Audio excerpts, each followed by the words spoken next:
The wind on New Year's Eve was a blade sharpening itself against the brittle plains. It scoured the dust-choked streets of Despair's Hollow, a town that offered little comfort, and whistled a mournful dirge through the cracked panes of the municipal clerk's office. Inside, the air was stale with the scent of old paper and resignation. Leanne stood before the clerk's heavy oak desk, her hands clasped so tightly the knuckles were white mountains on a pale landscape. She was 28 years old, a solitary willow in a forest of hostile pines, and her life was a vessel she was about to set adrift on an unknown sea. Her dress, a simple prairie cut of white cotton, was meticulously clean but worn thin at the cuffs, a banner of her strained dignity. It was meant to be a wedding dress, but it felt more like a shroud for the life she was leaving behind, a life of struggle and quiet perseverance that had finally met an insurmountable wall. The whispers had followed her for months, slithering from the corners of the general store and the saloon, branding her as an outsider, a burden because of her Chinese heritage. Marry, they said, or be sent away.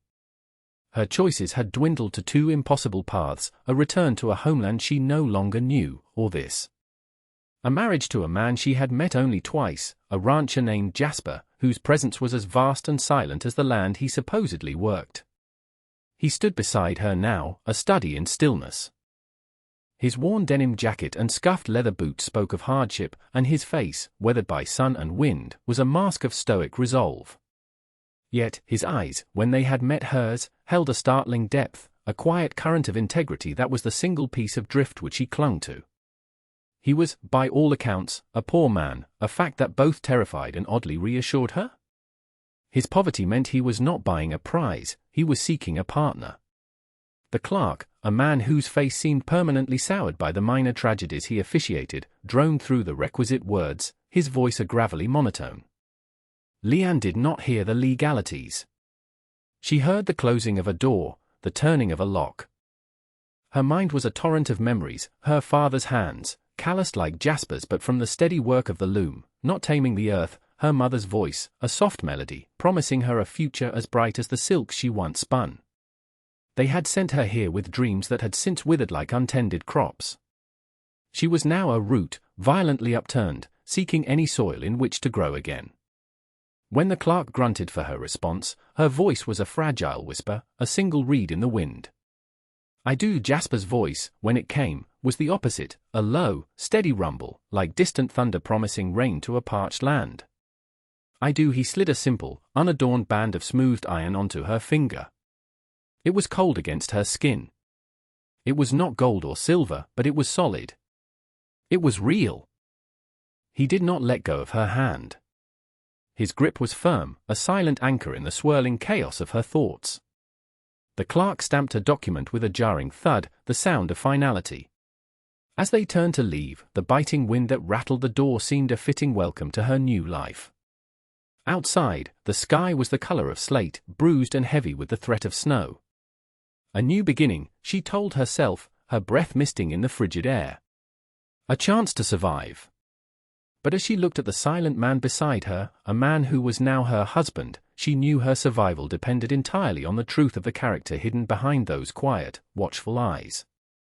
As they stepped from the stifling office into the raw, frigid air, a figure detached itself from the shadows of the adjacent livery stable. Marcus Thorne, the town's undisputed patriarch of wealth and influence, moved with a languid arrogance, his fine wool coat a stark contrast to the threadbare world around him. His smile was a thin, predatory slash in his meticulously groomed face. He blocked their path, his gaze sliding over Jasper with dismissive amusement before settling on Leanne with an unnerving intensity, appraising her as one might a piece of livestock. Well, Jasper, Thorne's voice was smooth, laced with a condescension as sharp as glass. I see you found yourself a companion for the winter. An exotic little thing, isn't she? He made no attempt to hide his disdain, his words a direct assault on Leanne's dignity and Jasper's choice. Leanne felt a familiar chill, one that had nothing to do with the wind. It was the ice of prejudice, the cold weight of being seen as less than human. She stiffened, her chin lifting instinctively. She would not let this man see her flinch. Jasper's hand tightened around hers, a silent, protective clench. He shifted his body, subtly placing himself between Leanne and Thorne. His gaze was flat, hard as granite. "She is my wife, Thorn," he said, his voice low and devoid of emotion, yet carrying an unmistakable current of warning. "That is all you need to know." Thorn chuckled, a dry, rustling sound. "Your wife?" "A noble endeavor, trying to domesticate the wild. Do be careful she doesn't run off when your well runs dry." With a final, lingering look at Leanne, a look that promised future trouble, Thorn tipped his hat in a mockery of respect and strode away, leaving a trail of poison in the air. The encounter was a stark reminder of the world Leanne was trying to escape, a world where a person's worth was measured by their wealth and heritage. Jasper said nothing more. He simply led her to a plain, sturdy wagon hitched to a pair of strong but unremarkable horses. He helped her up onto the hard wooden seat, his touch surprisingly gentle, before climbing up beside her. With a soft click of the reins, they moved forward, leaving the miserable cluster of buildings that was Despair's Hollow behind them. The journey was a silent one. The rhythmic clatter of hooves and the groan of the wagon wheels were the only sounds accompanying the rising howl of the wind. They traveled east, away from the setting sun, into a landscape that grew increasingly vast and empty. Leanne watched the man beside her, his profile carved against the darkening sky. He held the reins with an easy confidence, his eyes fixed on the horizon. He was a puzzle she could not yet solve, a man of few words but decisive action. As the last vestiges of the town disappeared behind them, replaced by an endless expanse of rolling brown hills and skeletal sagebrush, a new anxiety began to take root in Leanne's heart. They were heading deeper and deeper into the wilderness, far beyond the small, struggling homesteads she knew of. Where, exactly, was this poor rancher taking her? The isolation was no longer a promise of peace, it was beginning to feel like a threat. The landscape, once a monotonous canvas of brown and grey, began to transform with an unnerving subtlety. The hard-packed dirt road they followed softened into a well-tended track, wider and smoother than any public road leading out of Despair's Hollow. The barren plains, dotted with stubborn scrub, swelled into rolling hills cloaked in dense forests of pine and aspen, their branches already laced with the first delicate threads of snow. This was not the territory of a struggling rancher scratching a living from unforgiving soil. This was rich, verdant land, alive with the promise of water and timber, land that would cost a fortune. Leanne's unease grew from a small, flickering ember into a steady, consuming flame. Every mile they traveled took her further from the known world, further into the silent dominion of the man she had just married. Who was he? The question beat against the inside of her skull like a trapped bird. She had traded a public cage for a private one, and the bars of this new prison were the towering trees and the crushing silence between them. Her imagination, starved for facts, feasted on fear. Was he a recluse with a dark past, a bandit who used the guise of a poor rancher to hide his ill-gotten gains? Had she bound herself to a man far more dangerous than the society she fled? She hugged her arms to her chest, the thin cotton of her dress a poor defense against the cold that was now seeping into her bones. She had to know. She could not sit in this suffocating silence any longer. Her voice, when she finally found it, was tight with a tension that mirrored the taut reins in his hands. "Jasper," she began, her gaze fixed on a distant, snow-dusted peak. "Where are we going?" "This land." "It is not what I expected." He turned his head to look at her, his expression unreadable in the fading light. For a moment, she thought he wouldn't answer, that he would retreat further into his stoicism. But his voice was unexpectedly gentle when he spoke. "We're almost there," he paused, then added the two words that were both a plea and a command. "Trust me, Leanne." Trust. It was the one thing she had in shortest supply. How could she trust a man who was a complete enigma? Yet, what choice did she have? They were miles from anywhere, with a storm brewing in the bruised sky above. As if to punctuate the end of their conversation, the wagon rounded a sharp bend, and Leanne gasped. Ahead of them, spanning the road, was a structure so out of place in this wilderness it seemed a hallucination. A massive, wrought-iron gate, intricately designed with the motif of intertwined oak leaves, was set between two towering pillars of cut stone. It was not a rancher's gate. It was the entrance to an aristocrat's estate, a declaration of power and wealth meant to keep the world at bay. The path forward was blocked, and Leanne's heart hammered against her ribs. The mystery of her husband was about to be solved, for better or for worse. The horses slowed to a halt before the imposing gate, their breath pluming like white smoke in the freezing air. Leanne stared at the black iron, a formidable barrier between the life she thought she had chosen and the reality that was now before her. There was no gatekeeper, no visible mechanism. Yet, as Jasper sat motionless, the great gate swung inward, moving with a silent, fluid grace that bespoke hidden engineering and immense expense. The soundless motion was more shocking than any loud clang of metal. It was the casual, effortless display of power that left her speechless. She turned to look at Jasper, her eyes wide with 1,000 unspoken questions. For the first time, she saw a crack in his stoic facade. A flicker of apprehension, of profound vulnerability, crossed his features as he watched her. He was not looking at the gate or the path beyond, he was looking at her, gauging her reaction, his entire being coiled in anticipation of her judgment. As he urged the horses forward, they passed through the gates and onto a wide, winding driveway. The world instantly changed. The wild, untamed forest gave way to a managed parkland, where ancient oak trees, heavy-limbed and majestic, stood as silent sentinels. Their branches, now thick with freshly fallen snow, formed a pristine white canopy above them. The air grew still, sheltered from the biting wind, and a profound silence descended, broken only by the soft crunch of the wagon wheels on the gravel beneath. The driveway climbed a gentle rise, and as they crested the hill, the trees parted. There, nestled in a vast clearing, was the house. It was not a house. It was a manor, a sprawling edifice of dark, honey-colored stone and rich timber, with dozens of mullioned windows from which a warm, golden light spilled onto the snow-covered grounds. Chimneys breathed gentle plumes of smoke into the twilight sky. It was a place of permanence and history, a fortress of quiet wealth that seemed to have grown from the very land it commanded. Jasper brought the wagon to a stop. The silence in the cab was absolute, a living thing. He finally turned to her, his face fully illuminated by the light from the house. The rough rancher was gone.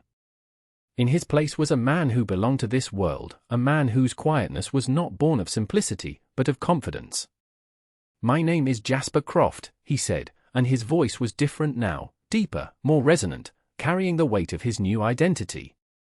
"My family was granted this valley a century ago. I did not lie to you, Leanne. I am a rancher." The Croft holdings are the largest in the territory. He gestured toward the magnificent home. "But this is my home. I had to know," he continued, his voice softening, becoming earnest and raw. "I had to know that the woman I married wanted the man, not his name or his land. I watched you in town. I saw how they treated you. And I saw you stand tall against it all. I was looking for a partner with a spine of iron, not a hand outstretched for gold." The mystery was solved. The fear that had clawed at her throat dissolved, washed away by a tidal wave of disbelief and a stunning, overwhelming relief. He had not deceived her to harm her, but to find her. He had hidden his world not to trap her, but to see if she could value a man with nothing. She looked from the breathtaking manor back to the man beside her. She saw the same weathered face, the same calloused hands, the same deep, steady eyes. He was the same man, and yet he was entirely new. He helped her down from the wagon, his hand warm and steady at her elbow. As they approached the towering oak doors of the manor, they swung open as silently as the gates had, revealing a woman in a simple but immaculate dark dress. She was older, with kind eyes and hair the color of spun silver pulled into a neat bun. A warm, welcoming smile touched her lips. "Welcome home, Mr. Croft," she said, her voice soft and respectful. "And welcome to you, madam." She dipped her head slightly toward Leanne. The interior of the house was a stunning contrast to the stark, cold world she had just left. A grand foyer with a floor of polished stone opened into rooms filled with dark, gleaming wood, rich tapestries, and comfortable-looking furniture. The air was warm, smelling of beeswax, burning pine from a massive fireplace, and something else. Safety. It felt like a sanctuary. Leanne was acutely aware of her own appearance, the simple, thin dress, the worn boots peeking from beneath its hem, standing in this hall of quiet opulence. She was a sparrow that had accidentally flown into a king's palace. Jasper seemed to sense her unease.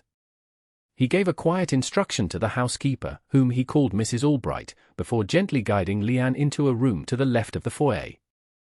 It was a library, its walls lined from floor to ceiling with thousands of leather-bound books. A fire crackled and danced in a hearth carved from a single piece of black marble, casting a flickering golden light over the room. He led her to a pair of plush armchairs near the warmth and then stood back, giving her space, allowing her the silence she needed to absorb the monumental shift in her reality. After a few moments, he spoke, his voice low. "I know this is a shock," he said. "My isolation. It is by choice. The world, the one you saw in town with men like Thorn, it values the wrong things. It is shallow and cruel. I saw none of that in you. I saw strength. I saw a quiet dignity that wealth cannot buy. That is the fortune I was searching for." His confession was laid bare, a testament to a profound loneliness she was beginning to understand. He was a man surrounded by immense wealth, yet starved for something genuine. Leanne looked at him, truly looked at him, and saw the honorable man she had glimpsed in the clerk's office. His ruse was not a lie, but a test she had passed without even knowing she was taking it.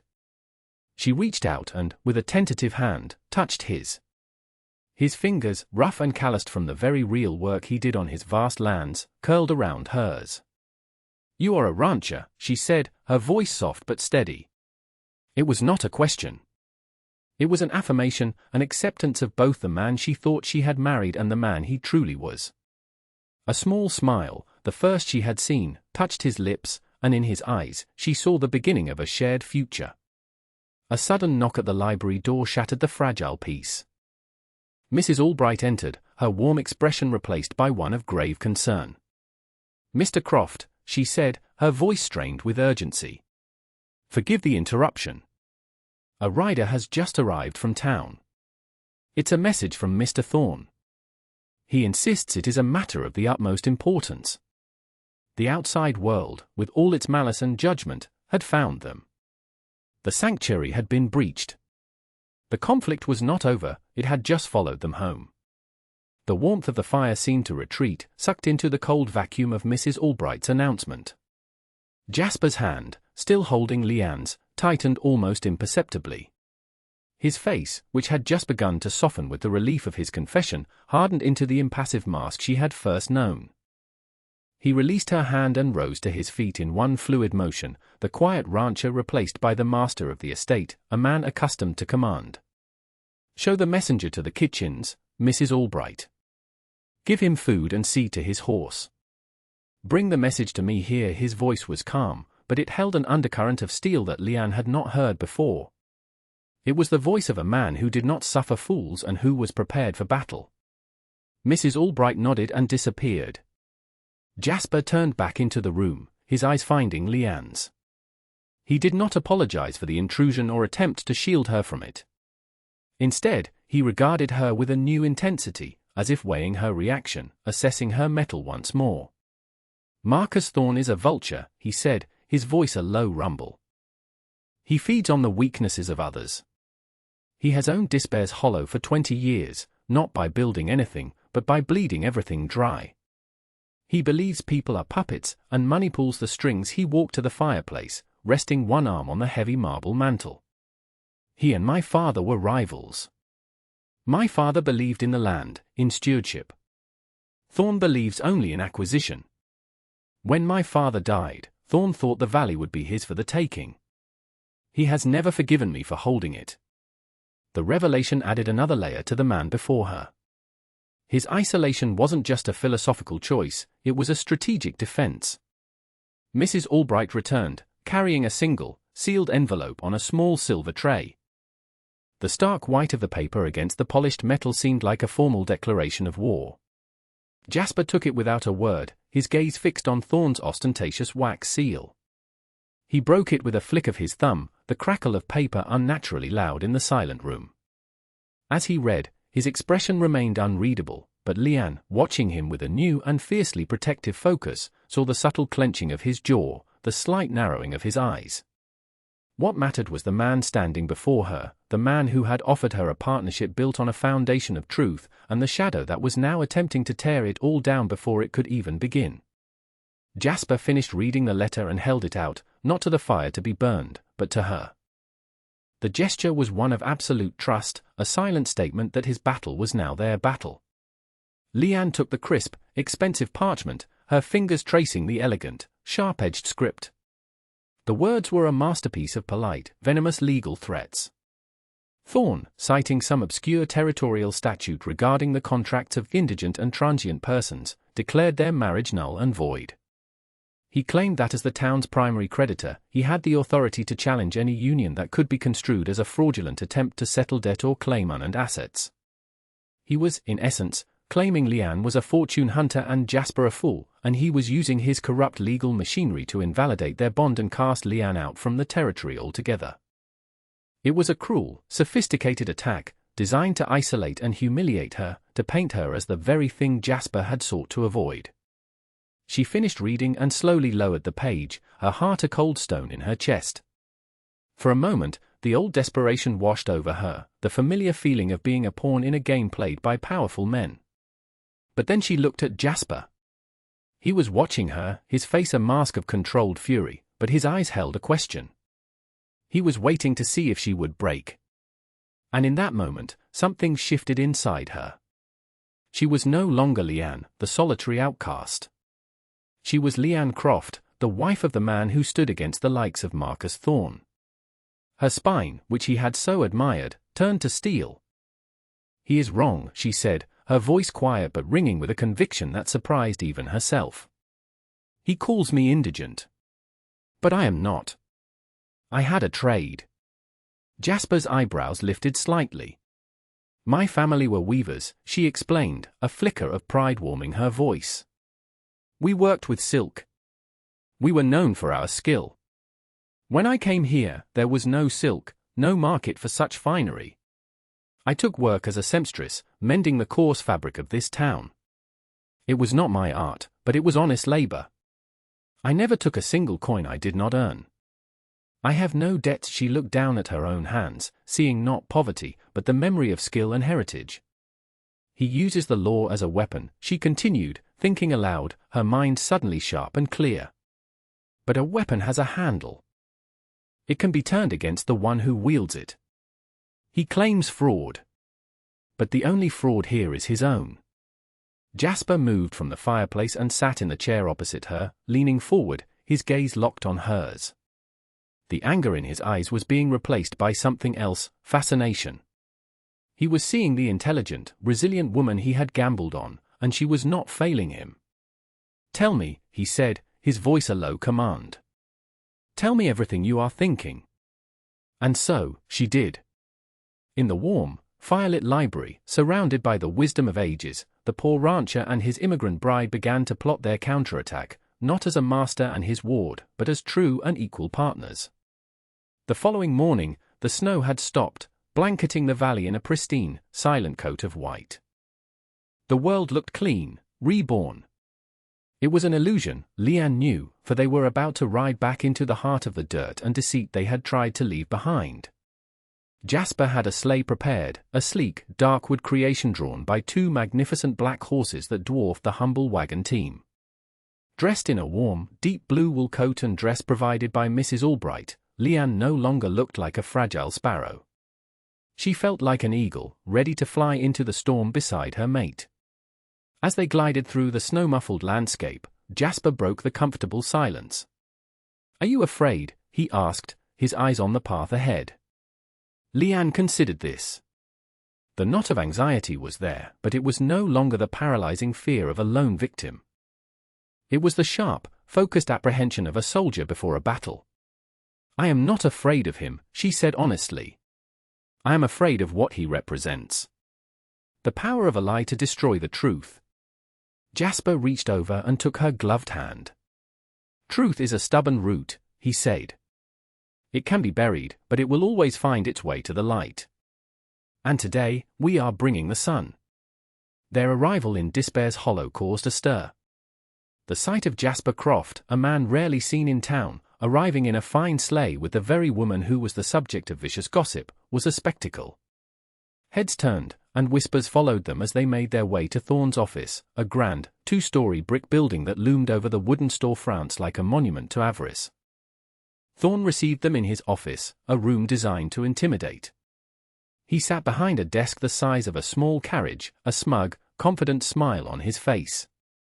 "Croft," he greeted, not bothering to rise. "And the little bride. Have you come to your senses? I trust my correspondence was illuminating." Jasper stood before the desk, calm and immovable as a mountain. Leanne stood beside him, not a step behind.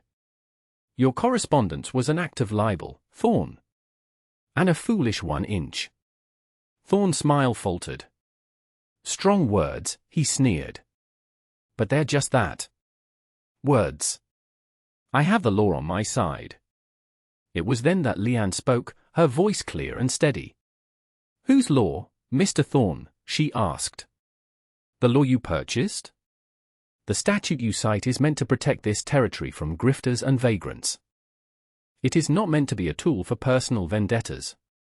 Thorne's eyes snapped to her, his surprise quickly curdling into rage. "You will be silent," he hissed. "You have no standing here." "On the contrary," Leanne said, taking a step forward. "I have every standing. You have accused me of being a penniless fraud. You have defamed my character. You seem to believe that because I am a woman, and a foreigner, I am also an ignorant fool. That is your mistake." She placed a small, neatly folded bundle of papers on his desk. "These are my ledgers. For every mended shirt, for every patched dress in this town, I have a record. I have never been indigent. And this," she added, placing a small, intricately woven silk bookmark on top of the pile, its thread shimmering in the dim light, "is my trade. A trade my family has practiced for 200 years. It is my heritage. And it is worth more than every hollow thing in this room." Thorne stared at the bookmark as if it were a snake. He was losing control. He stood up, his chair scraping loudly. "This changes nothing. A few pennies from sewing proves nothing. The marriage is a sham. I will see it annulled, and I will see you cast out." His voice rose to a shout, his sophisticated mask crumbling. He jabbed a finger toward Jasper. "And I will ruin you, Croft. I have a lien on the grain cooperative. Your winter feed delivery is scheduled for tomorrow. I will call in the debt. Your entire herd will starve before spring. Checkmate." The threat hung in the air, thick and suffocating. This was Thorne's final, brutal move. He was willing to sacrifice the livelihoods of every rancher in the cooperative, to let hundreds of animals die, just to cripple Jasper. It was the act of a man who would burn the world to rule over the ashes. Leanne felt a chill of true fear. This was beyond their strategy. This was an attack on the very life that Jasper held dear. She looked at her husband and saw the blood drain from his face. For the first time, he looked shaken. They left Thorne's office in a heavy silence, the man's triumphant laughter echoing behind them. The ride back to the manor was a journey through a frozen hell. The pristine white snow now seemed like a death shroud covering the valley. Jasper held the reins with a white-knuckled grip, his jaw set like stone. The silence between them was a chasm of despair. Leanne's heart ached for him. She saw the immense weight he carried, the responsibility for the land, the animals, the people who depended on him. When they finally returned to the warmth of the library, the fire seemed to offer no comfort. Jasper went to the large window, staring out at the vast, snow-covered expanse of his land. "He's right," he said, his voice raw, defeated. "I was a fool. I stayed up here, content in my isolation, and I let him sink his claws into the heart of the valley. My pride has endangered everything. My animals will starve." Leanne came to stand beside him. She placed a gentle hand on his arm. "No," she said softly. "His cruelty is not your fault. His hate is not your failure." He turned to face her, his eyes filled with a pain and vulnerability that shattered her heart. "What can I do?" Leanne," he whispered, the question a plea. "He has me trapped. I cannot raise that kind of cash in a day." This was the moment. She could offer him empty comfort, or she could be the partner he had sought. She met his gaze, her own clear and resolute. "You cannot fight him with money. You cannot fight him on his terms. So, we must change the terms." She thought back to her life, to stories her grandfather used to tell. "In my village, when the silk harvest failed one year, the people panicked. But the weavers did not. They used a different fiber, one that was considered common, worthless. They used threads of stinging nettle. They spun it so fine, so perfectly, that they created a cloth more beautiful and stronger than silk. They survived by seeing value where others saw only weeds." Jasper looked at her, his brow furrowed in confusion. "What are you saying?" "I am saying," she said, her voice gaining strength, "that we must look for the stinging nettle. Thorn thinks he controls the grain. But do your cattle only eat grain?" A flicker of understanding dawned in his eyes. "No," he said slowly. "In the high pastures, there are winter grasses. Hardy, full of nutrients. But they're snowed in. Inaccessible. The passes are inaccessible to wagons," she corrected him gently. "But not to men on snowshoes. Not to sleds pulled by strong horses. You have dozens of ranch hands, men loyal to you." The idea took root, a spark in the darkness. It was a monumental task, a desperate gamble against the weather and time. But it was a chance. It was a solution born not of wealth, but of ingenuity, resilience, and community. It was her solution. Overwhelmed by a sudden, powerful wave of emotion, gratitude, admiration, a deep and profound love, Jasper reached out, his hands cupping her face. He looked at her as if seeing her for the very first time. "A spine of iron," he breathed, his voice thick with emotion. "I had no idea." He leaned down and pressed his lips to hers. It was not a kiss of passion, but of reverence. It was a kiss that sealed their bond, a promise made in the face of despair. It tasted of the cold winter air, the warmth of the fire, and the hope of a new dawn. The Croft Valley awoke before sunrise. A horn, deep and resonant, echoed from the manor, a sound not heard in a generation. It was a call to arms. Ranch hands, roused from their slumber, gathered in the courtyard, their faces etched with confusion and concern. They stood before Jasper, who was flanked by Leanne, the strange, quiet woman they now knew as his wife. In the flickering torchlight, Jasper laid out Thorn's treachery, and then, with a voice full of renewed conviction, he laid out Leanne's plan. He spoke of the winter grasses, of the old high-pasture trails, of survival. He did not offer them extra wages, he offered them a stake in their own future, a fight against the man who sought to starve them all. A murmur went through the crowd, a mixture of doubt and desperation. It was a mad plan. But then they looked at Jasper Croft, a man who had always been fair, and at the woman beside him, whose quiet strength seemed to radiate a strange and powerful hope.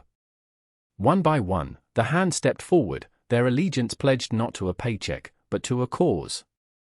The day was a blur of frantic, organized activity. Sleds were constructed, snowshoes were distributed, and teams of men and horses, led by Jasper himself, ascended into the snow-choked highlands. From the manor, Leanne coordinated the other part of the plan. She worked with Mrs. Albright and the household staff, transforming the great kitchens into a provisioning station, preparing high-energy food and hot drinks for the men. She was no longer a stranger in this house, she was its heart, directing the flow of life within its walls while its master fought for its survival outside. By nightfall, the first sleds returned, laden with bales of the tough, frost-cured grass. It was a grueling, exhausting success. The work continued through the night and into the next day. When Thorn's man arrived at the cooperative to officially call in the lien and witness the beginning of the end for the Croft Ranch, he was met not with desperation, but with the sight of a long line of sleds delivering feed to the cattle. The plan had worked. Thorn's weapon had been disarmed. That evening, an exhausted but triumphant Jasper returned to the manor. He found Leanne in the library, waiting for him by the fire. He was caked in snow and mud, looking more like the poor rancher she had first met than ever before. He crossed the room and simply pulled her into his arms, holding her tightly, burying his face in her hair. "You saved us," he murmured into the silk of her hair. "You saved everything." "No," she whispered back, her arms wrapped around his waist. "We saved it. Together." He drew back, his hands framing her face, his eyes shining with a love so fierce and so clear it took her breath away. The last vestiges of his solitude had been burned away in the crucible of the last 2 days. He was no longer a man hiding from the world, but a man who had found his world, right here in his arms. The new year had come and gone, unnoticed in the chaos. But as they stood there, wrapped in the warmth of the fire and each other, they knew their new year, their new life, was just beginning. The grand house was no longer just his fortress, it was their shared home. The vast land was no longer just his inheritance, it was their future. And the bond between them, tested by malice and forged in crisis, was stronger and more precious than any iron gate or stone wall. It was a partnership of equals, a love built not on wealth or status, but on the unshakable foundation of character, courage, and a shared truth as stubborn and as beautiful as a root finding its way to the light.